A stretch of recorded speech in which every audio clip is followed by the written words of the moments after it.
I also wanted to talk about the lived and living experience workforce survey that we've been working on.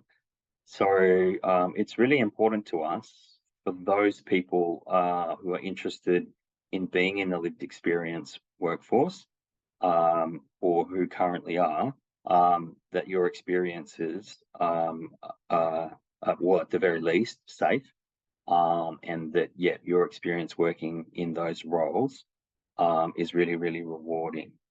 So what we've known, I guess, for quite a while around lived and living experience workforce is people are really keen to have role clarity, appropriate remuneration, discipline-specific supervision, so consumer perspective supervision, appropriate training and professional development, and also a career structure that they can see. So people with lived experience in roles higher than them, for those people who are working in hierarchical organisations. So that's a little bit of background to the work that we've done, which was to design a survey to find out about the experiences of lived and living experience workforce.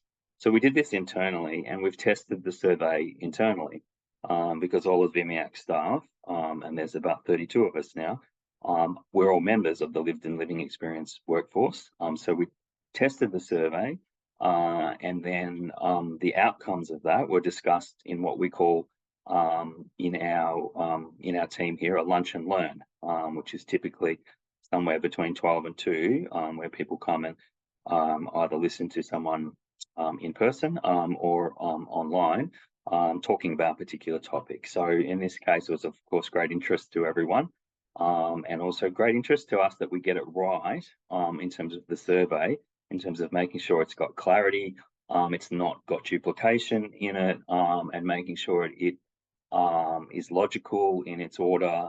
It makes sense to people who fill it out, and it gathers the information that it needs to gather, and it lets people know how that information is going to be used, because we know all of those things are really important to you.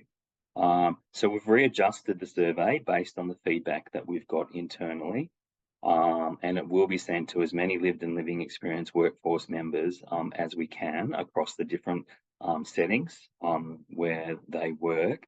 And the policy team will draw on this, of course, to draft submissions. And currently, we're working with Switchboard, Thorne Harbour, and Drummond Street to use the results for a separate LGBTQ survey, and a joint policy statement, I should say, around the lived and living experience workforce.